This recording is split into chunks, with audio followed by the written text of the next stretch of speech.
na itong principle na to ng 2 Timothy 2:15 ay dapat po ay laging na-observe, na i-apply at ng mga mangangaral. At dito sa ating every Sunday afternoon po, kahit na tayo po ay mga regular na mga members po dito, napakalagang malaman din po ninyo. Halimbawa, si Sister Beth ay isa sa masipag nag-research sa YouTube yan eh. So may mga katanungan siya, di ba? Meron kayong makikitang na-encounter na, meron kayong makikitang mga nagtuturo. So, napakahalagang kayo po ay ma-establish dito sa prinsipyong ito para kapag kayo ay merong nakakasalamuha na ibang mga mangangaral o ibang denominations, may spot mo agad kung yung kanyang tinuturo, yung kanyang sinasabi po ay ayon sa prinsipyo ng 2 Timothy chapter 2 verse 15. So ngayong hapon pong ito, why right division matters, ang lesson po natin ay different instructions. Iba't ibang mga utos, instruction ng Panginoon, at dito ipapakita ko po sa inyo, kapag hindi po natin ito tiningnan, in-approach, o in-interpret according to 2 Timothy 2:15, ipapakita ko sa inyo kung ano ang nagiging confusion sa mga churches. Kaya napakahalaga po yung bagay po na yan. Deuteronomy chapter 27 po ang ating Bible. Dahil tayo po ay nasa different instructions. So, chapter 27, verse number 10, Thou shalt therefore obey the voice of the Lord thy God, and do his commandments and his statutes, which I command thee this day. Let's pray. Dakilang Diyos na makapangyarihan po sa lahat, maraming pong salamat po sa oras pong ito. Salamat po sa patuloy na ginagawa niyo po sa Bible Believers Baptist Church, sa mga kapatiran po na narito ngayong hapong ito. Hiniling ko, Lord, ang inyong gabay at ang tagapagturo na bigyan niyo, Panginoon, ng inyong wisdom na nanggagaling sa inyong salita. At ang bawat tagapakinig po sa oras pong ito, maging sa live, ay bigyan niyo ng kaunawaan at i-bless niyo po ang lesson ito na ipipresent po ngayong hapong ito sa pangalan po ni Jesus. Amen at amen. So why right division matters? Pagka natapos po natin itong series na ito, makikita ninyo talaga na talagang importante talaga na kapag hindi po natin po sinunod yung utos ng ating Panginoon na study to show thyself approved unto God, a workman that needeth not to be ashamed, rightly dividing the word of truth. Now, dito po sa ating pong text, ay sabi sa Deuteronomy 27:10, Thou shalt therefore obey the voice of the Lord thy God, and do his commandments, and his statutes, which I command thee this day. Ngayon ito ang malaking katanungan. Sabi ng Bible, kailangan mong sumunod sa Panginoon, sa kanyang sinasabi, sa kanyang mga kautusan. Pero ito yung isang malaking katanungan ngayong hapong ito. Anong kautusan ang susundin natin? Okay, yan yung katanungan na dapat nating sagutin. Lahat ba ng utos ng Panginoon ay susundin ba natin? Yan po, no? Lahat ba ng mga nakasulat from Genesis to Revelation na inuutos ng ating Panginoon ay susundin ba natin? Okay, yan po yung katanungan na sasagutin po natin dito. At dito, pag hindi po natin in-apply po yung 2 Timothy 2:15, talagang magkakaroon talaga ng maling interpretasyon, maling impression, maling pagpapaliwanag ang nangyayari ngayon sa mga churches. Sa pagitan nito, different instructions, bagamat ang Diyos ay napakarami po niyang utos. Napakaraming commandments sa Bible po. Pero ang isang katanungan, ulitin ko po, anong utos, alin dito ang inuutos ng Panginoon ang para sa atin? Lahat ba ng sinabi ng Diyos na iniutos niya sa tao ay dapat ba para sa atin? Now, magbibigay po ko sa inyo ng napaka-konkretong halimbawa na kapag hindi po natin ito inobserve yung right division, dito kung bakit po maraming mga nagsasabing, ang Bible, contradiction naman yan eh. Hindi naman nagkakasundo-sundo. Alam nyo, ulitin ko po, sinabi ko po to, madalas ko sinasabi to sa aking live broadcast, bakit hindi po ako pabor sa debate? Kasi ang nangyayari sa debate, yung kaharap mo, merong talata. Ikaw may talata. Anong ginagawa ng dalawang nagdidebate? Pinagbabangga nila. Ngayon, ano ang nagiging conclusion ng nakikinig? Nagiging contradiction tuloy sa kanyang isip yon. Bakit? Kasi pareho silang may dalang talata eh. Pero hindi sila magkaiba yung kanilang talata na ipinapakita. That's why, napakalaga po ang right division po. Now, tingnan po natin yung utos ng Panginoon kay Adam. Let's turn to Genesis chapter 1, verse 29. Genesis chapter 1, verse 29.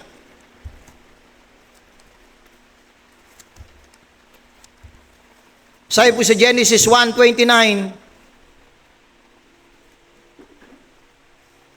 and God said, behold, I have given you every herb bearing seed, which is upon the face of all the earth, and every tree in the which is the fruit of a tree, yielding seed, to you it shall be meat. It shall be meat, it shall be for meat. So, ang instruction ng Panginoon kay Adam, every herb bearing seed, yan lamang po yung kanyang kakainin. Yan yung sinabi ng Panginoon. Now, pagdating ng panahon ni Noah, tingnan natin, Genesis chapter 9, verse number 3. Genesis chapter 9 and verse number 3. Pagdating ng kay Noah, ano yung instruction ng Panginoon sa kanya patungkol sa pagkain, sa mga kakainin? Genesis chapter 9 verse number 3.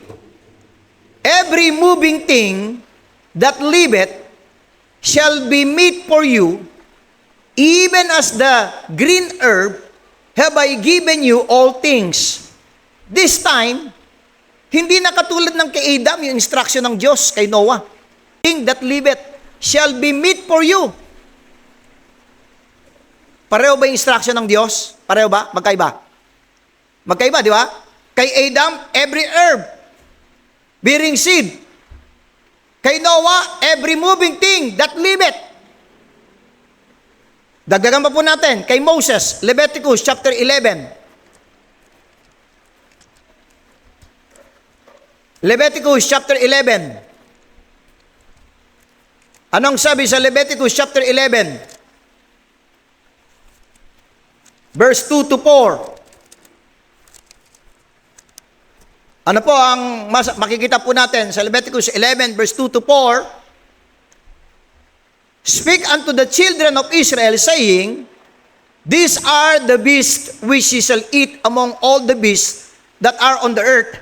So ito daw yung mga pwede nilang kanin na mga beast. Whatsoever parteth the hoof and is cloven-footed. Okay, yan po yung verse 3. Verse 4, nevertheless, this shall ye not eat.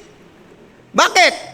Yung last na salita, he is unclean unto you. This time, pagpasok ni Moses, meron ng restrictions. Yung dapat kainin, meron ng bawal. Hindi lahat pwedeng kainin. Okay? Yan yung buong chapter ng Leviticus. Pag uwi ninyo, basahin ninyo, mga kapatid, at makikita ninyo na yan po yung dietary laws, okay, na ibinigay ng Panginoon sa nation Israel. Dali yan po At ang daming pinagbawal ng Panginoon dyan na pagkain. Kay Adam, every herb bearing seed. Kay Noah, every moving thing that liveth shall be meat for you. Walang restriction. Walang bawal. Pagdating kay Moses, meron na. Okay, yung may kaliskis, yung hayop na may biyak yung kanyang paa. Ganito, yung magmula sa apat na paa, mula sa lumilipad, maging sa mga isda, andiyan po sa Leviticus chapter 11. Inisa-isa po ng Diyos yung mga kakainin, yung pwedeng kainin at yung mga hindi dapat kainin. At ang tawag doon sa mga hindi dapat kainin ay mga unclean animals. So meron ng restriction. Now, pagdating kay Paul, 1 Timothy chapter 4. 1 Timothy chapter 4. Ano pong sabi sa 1 Timothy chapter 4? It says in 1 Timothy chapter 4, verse 4 and 5, for every creature of God is good and nothing to be refused if it be received with thanksgiving, for it is sanctified by the word of God and prayer. Kay Paul, hindi ka tatanggi. Nothing to be refused. Hindi katulad ng panahon ni Moses. May mga iilan lang na klase ng hayop ang pwedeng kainin. May mga ilang klaseng mga isda, ilang klaseng lumilipad sa impapawid ang kailangan lamang kainin. Kay Moses, kay Noah, every living, every moving that liveth. Kay Adam, every herb bearing seed. Pero kay Paul, nothing to be refused. Yan po ay makikita natin, notice, all God's instructions are different. Ngayon, kapag ikaw ay, halimbawa, ikaw ay unsaved, mababasa mo yung mga yan.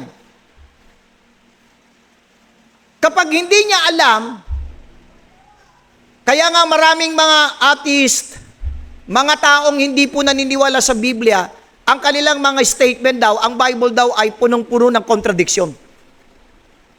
Dahil nga, may instruction ng Bible, 2 Timothy 2:15, rightly dividing the word of truth. Why right division matters? Dahil kung hindi natin i-apply ang rightly dividing the word of truth, ano po ang magiging resulta sa mga churches? Confusion. Kaya yung mga Kristiyano ngayon, sa mga miyembro sa mga churches, lito sila eh. Hindi nila alam alin ang susundin dito. Lahat yan utos ng Panginoon. Lahat yan sinabi ng Panginoon. Lahat yan ay instruction ng Panginoon. Kaya lang, dahil nga tayo po ngayon ay ina-apply natin, ino-observe natin, sinusunod natin yung prinsipyo ng 2 Timothy 2:15, walang contradiction dito. Kundi, yan ay nilalagay natin yung mga instruction ng Panginoon sa tamang tao, sa tamang panahon, okay, sa tama niyang paglalagyan. Why right division matters. Napakalaga po eh. Tingnan po natin. Another example po, why right division matters. Sa lumang tipan,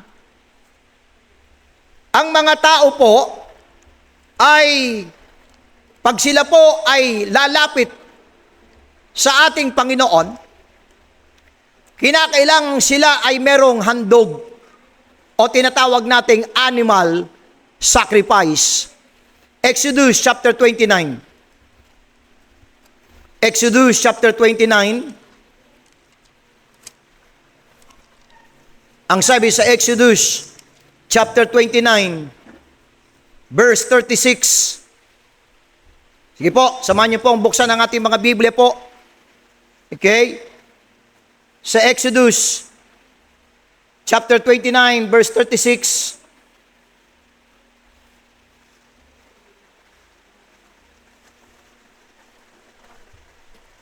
Ang sabi po sa verse 36, "And thou shalt offer every day a bullock for a sin offering for atonement, and thou shalt cleanse the altar, and when thou hast made an atonement for it, and thou shalt anoint it to sanctify it." Ang lumang tipan po ay punong-puno po ng mga paghahandog ng tinatawag nating animal sacrifices. Walang pagkakataon sa Israel na every time sila po ay lalapit sa Panginoon, kinakailangan sila ay merong daladalang animal sacrifice. Yan po ang instruction ng Diyos sa mga tao nung lumang tipan. Ang tanong, kaya dito mahalaga ito why right division matters. Bakit sa ating panahon ngayon, hindi tayo nagdadala ng animal sacrifices? Inutos naman ng Diyos yun.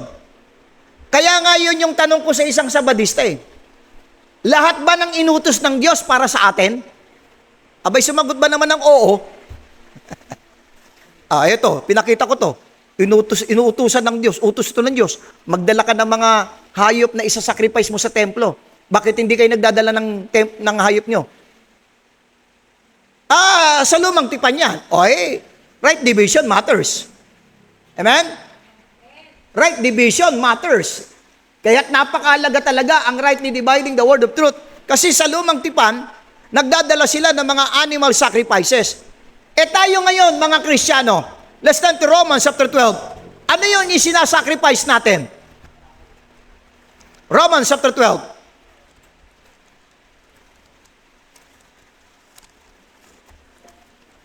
It says in Romans chapter 12,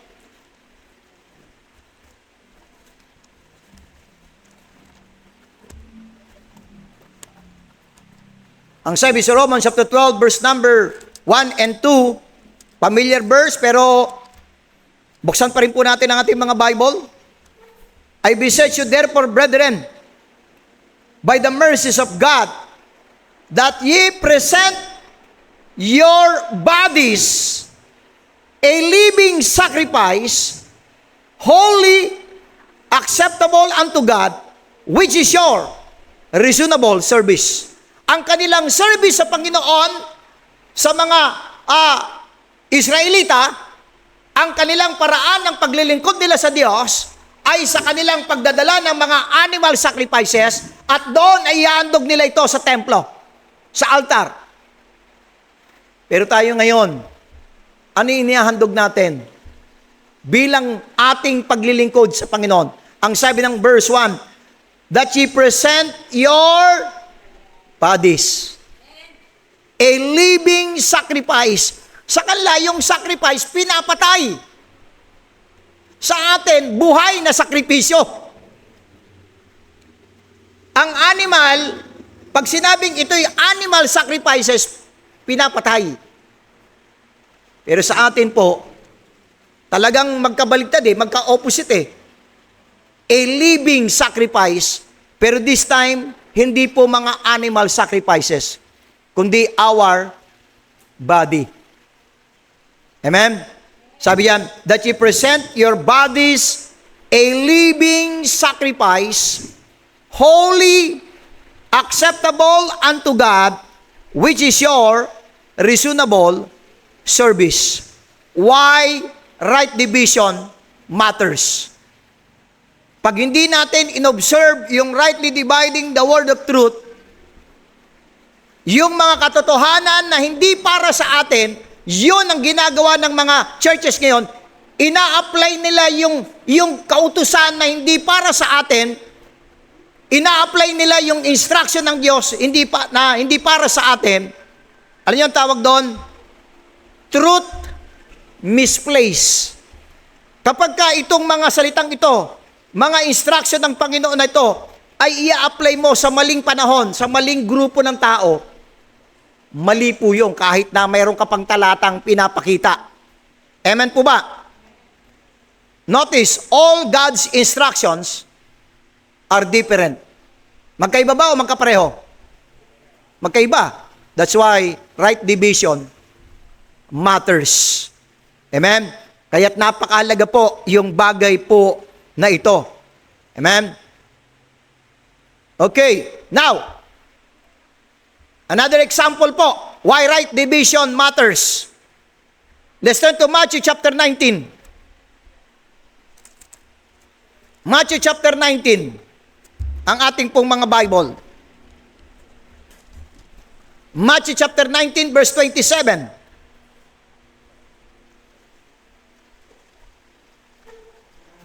Sabi ni Pedro, then answered Peter and said unto him, behold, hindi lang siya, we have forsaken all and followed thee. What shall we have therefore? Sabi ni Pedro, Panginoon, tinalikuran na namin ang lahat. Iniwan na namin ang lahat para sa'yo. Sumunod kami. Alam niyo bang ginawa ng mga lagad? Iniwan nila yung kanilang asawa, iniwan nila yung kanilang mga anak, iniwan nila yung kanilang pamilya, iniwan nila yung kanilang buhay doon, at sumama sila sa Panginoon. Forsaken all. Saan ang sinabi ng Diyos yan? Matthew chapter 19, verse 29. Anong sabi ng Panginoon? And everyone that hath forsaken houses, or brethren, or sisters, or father, or mother, or wife, or children, or lands, for my name's sake, shall receive 100-fold, and shall inherit everlasting life. Kaya si Apostol Pedro, sabi niya, Panginoon, iniwan ko ng lahat. During Christ's earthly ministry, ang instruction ng Panginoon sa kanyang mga lagad, i-forsake mo lahat. Imagine mo, kung ako'y nabubuhay ng panahon ng earthly ministry ni Jesus Christ, nakaharap ko si Kristo, sabi niya, iwanan mo. Imagine mo yung kagandang asawa ko, iwanan ko. Imagine mo yung ganda-ganda ng asawa ni Pastor Alvin, iwanan niya. Eh di wala na sana si Prudence ngayon at saka si Verity. Di ba?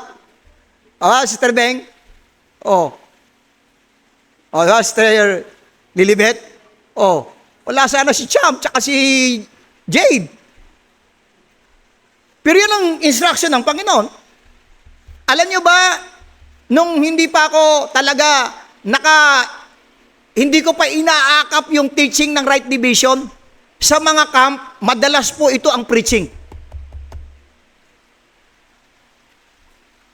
Iwanan mo ang lahat at sumunod ka sa Panginoon. May verse sila. May verse ba? Yes. Sinabi ba ng Panginoon? Yes. Pinaniniwalaan mo ba, evangelist? Yes. Tinatanggap mo ba? Yes. Totoo ba to? Yes. Walang mali dyan sa sinabi ng Panginoon. Okay? Walang mali dyan.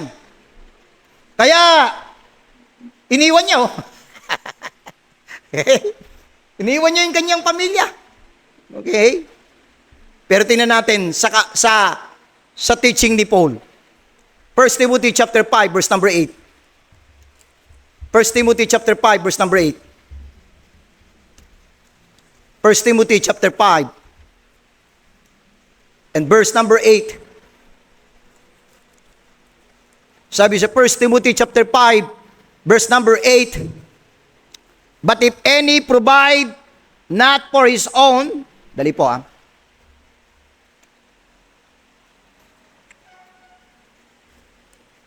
Ulitin ko po. But if any provide not for his own, and especially for those of his own house, he hath denied the faith and is worse than an infidel. Kapag ikaw ngayon, tatay, father, husband, tinalikuran mo yung pamilya mo, iniwan mo, hindi mo pinrovide yung pangangailangan nila. Sabi ng Bible, you are worse than an infidel. Ngayon, ang problema ng mga hindi nagra-rightly dividing, ang maganda kung ano yung pabor sa kanya, yun ang pipiliin niya. Hindi ganun eh. Hindi ka mamimili dyan eh. Lahat yan salita ng Diyos eh. Tama ba ako? Lahat yan word of God. Lahat yan totoo. Pero, dito pumapasok yung salitang rightly dividing the word of truth. Why right division matters. Dahil kapag ka hindi po tayo nag-rightly dividing the word of truth, dadampot tayo ng talata na instruction ng Panginoon na hindi naman para sa atin. At ang masakit dito, majority ng mga pastors ngayon sa mga pulpito, dadampot ng talata, hindi nila alam kung para kanito, para sa ang panahon to, dadampot ng talata, ilalagay sa maling panahon. Why right division matters, mga minamahal? Notice, all God's instructions are different. Tama po ba? Napakalaga po yung bagay po na yan. Now, tingnan po natin, the ministry of the Holy Spirit. Dito po tayo magtatapos dito sa example, why right division matters. Tingnan po natin sa 1 Samuel chapter 10. Dito naman, tingnan natin, pagdating po sa ministry po ng banal na espiritu. Tingnan natin si King Saul sa 1 Samuel chapter 10, verse number 6. 1 Samuel chapter 10, and verse number 6.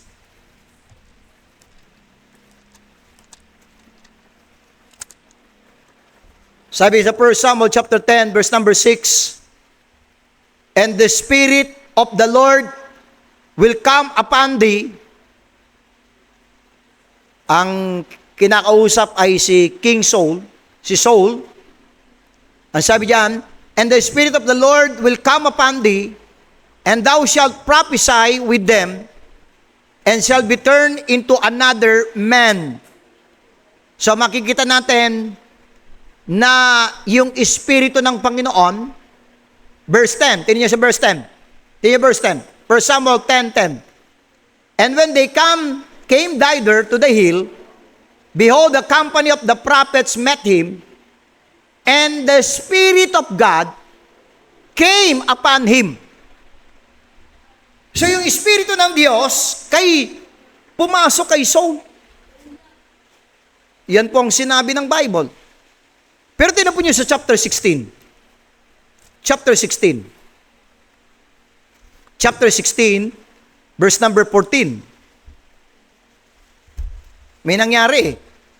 Nung nag-disobey si Saul sa utos ng Panginoon, ang sabi sa verse 14, but the Spirit of the Lord departed from Saul. Naalala ko nung ako'y nag-aaral pa sa Bible School, dahil wala naman akong kaalam-alam nung sa right division, meron akong nakausap na pastor ng Pentecostal, dahil siyempre sa Bible School, ang naituro sa akin yung eternal security ng Holy Spirit, hindi umaalis, at tayo naniniwala na hindi nawawalang kaligtasan, yung pastor ng Pentecostal, nawawala yung kaligtasan. Ano ang reason niya? Dahil umaalis ang Holy Spirit. Ang sabi sa kanya, naalala ko nun hindi umaalis ang Holy Spirit. Kinote niya itong 1 Samuel 16:14. Ayan umalis yung Espiritu ng Diyos kay Saul. Alam niyo ba, napatahimik ako Sabi ko, hindi ko nabasa to Hindi ko nabasa to At hindi to binabanggit ng pastor ko. Meron pala mababasa sa Bible na umalis yung Holy Spirit. Akala ko, ang Holy Spirit ay hindi naalis. Nagkaroon ako ng ganung kaisipan noon. Pero pinilit ko pa rin dahil meron pa rin akong talata sa New Testament. Hindi. Anong gagawin natin dyan sa talata na yan? I-ignore na lang ba natin dahil tayo ay naniniwala na merong eternal security and believers? Pababayaan na lang ba natin? I-ignore na lang ba natin ito? Na which ay yung ginagawa ng ibang mga naniniwala sa OSAS? Pag pinakita yung 1 Samuel 16:14 na nawawala, umaalis ang Holy Spirit, anong gagawin natin dito? Bible yan. Salita ng Diyos yung nakasulat na yan. Hindi natin pwedeng i-deny yan. Ito pang masakit kay King David. Tingnan natin, 1 Samuel chapter 16, verse 13. 1 Samuel chapter 16 and verse number 13. How about kay King David naman?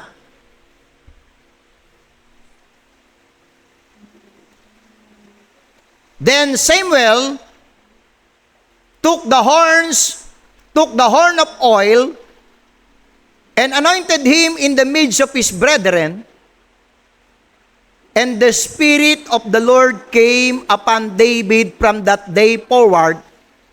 So Samuel rose up and went to Ramah. This time, meron tayong mababasa sa Bible na yung Espiritu ng Diyos ay pumasok kay David. Kay Saul, nakita natin sa 1 Samuel 10:16, pumasok kay Saul.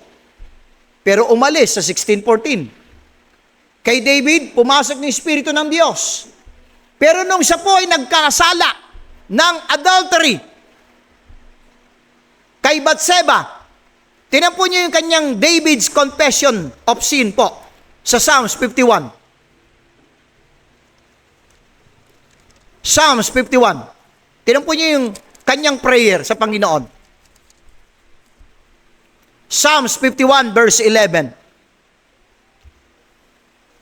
Ang sabi sa Psalms 51:11, "Cast me not away from thy presence."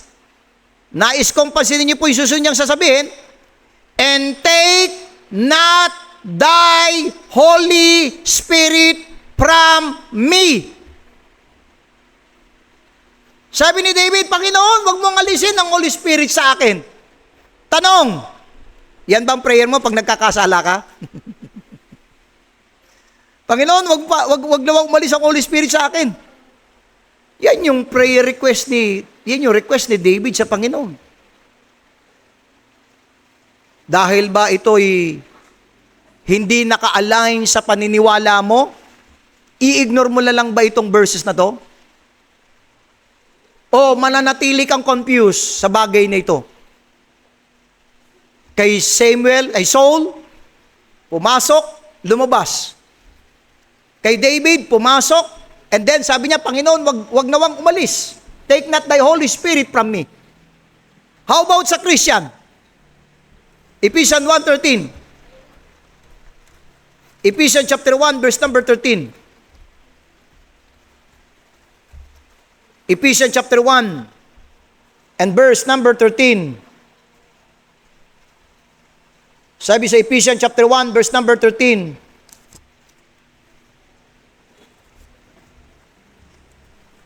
familiar verse, pero nais kong basahin pa rin at nais kong buksan pa rin ninyong yung mga Biblia. "In whom you also trusted, after that ye heard the word of truth, the gospel of your salvation, in whom also, after that ye believed, ye were sealed with that Holy Spirit of promise." The moment ng isang tao ay manampalataya doon sa gospel of salvation, which is the death, burial, and resurrection of the Lord Jesus Christ, kapag siya ay nagtiwala na nampalataya doon sa kasapatan, doon sa kakumpleto ang ginawa ni Kristo, the moment na yon, yung oras na yon, yung instant na yon, siya po ay naselyuhan ng banal na Espiritu. Ang tanong, hanggang kailan? Ephesians chapter 4, verse 30. Ephesians chapter 4, verse number 30. "And grieve not the Holy Spirit of God, whereby ye are sealed, hanggang kailan? Unto the day of redemption. Yung day of redemption na yan, hanggang sa pagbabalik ni Kristo at the rapture. Meaning to say, meron pong permanent indwelling of the Holy Spirit sa lahat ng mga believers in Christ, at ang Holy Spirit ay mananatili, hindi aalis until the day of redemption. So, hindi po tayo katulad ni Saul na umalis yung Espiritu ng Diyos. Hindi po tayo katulad ni David na sabi niya sa Panginoon, Lord, take not thy Holy Spirit from me. Bakit ganito ang pagkakapresent? Because right division matters. Kapag hindi po natin ginamit po yung rightly dividing the word of truth, makakaharap mo yung Pentecostal, ang kanyang pipiliing talata kay Saul.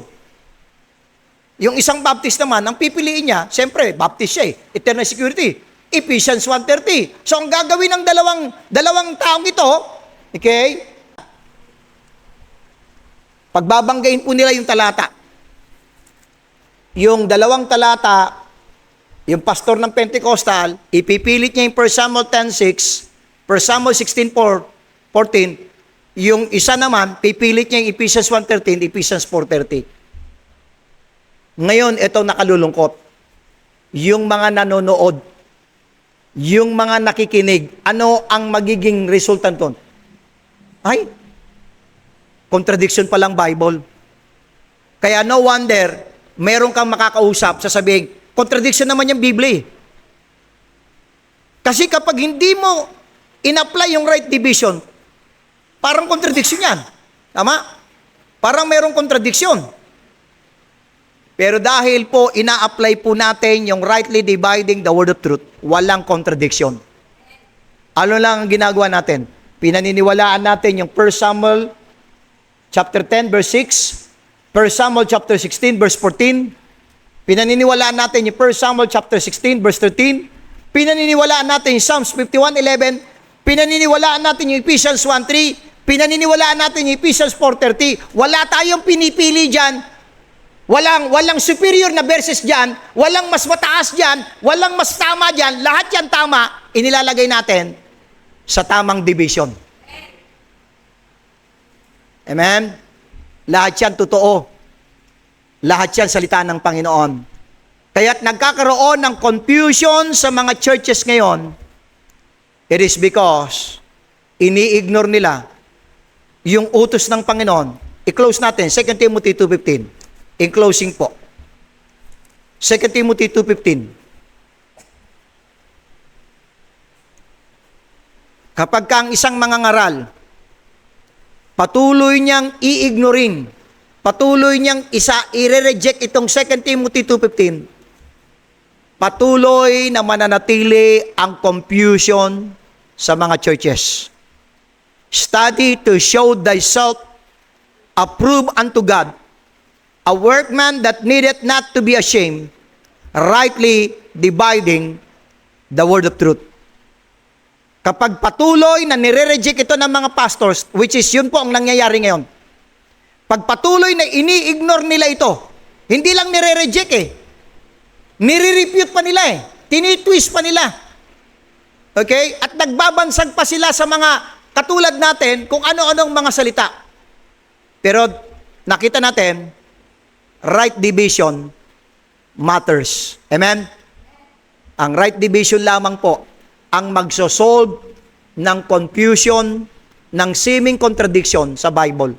Sapagkat sa right division, na ilalagay mo sa tamang dispensasyon, na ilalagay mo yung mga talata sa tamang panahon, na ilalagay mo yung instruction ng Diyos sa tamang grupo ng tao, sa tamang panahon, hindi yung dampot ka ng talata rito, ilalagay mo dito, dadampot ka ng talata banda rito, ilalagay mo banda ron. At yun po ang nangyayari ngayon sa mga churches. Why right division matters. Let's pray. Dakilang Diyos na makapangyarihan po sa lahat, maraming pong salamat, Panginoon, sa oras pong ito. Pagpalain niyo po ang aming pong natalakay at sa mga susunod pa pong Sunday, ay marami pa po kaming makikita na bakit napakahalaga ang right divisions, na ito ang tamang maging approach ng Bible study ng isang nagtuturo at ng isang nag-aaral ng inyong salita. Purihin ka dakilang Diyos. Salamat po sa oras pong ito. Sa pangalan po ni Jesus. Amen at amen. So maraming salamat po, Pastor Alvin.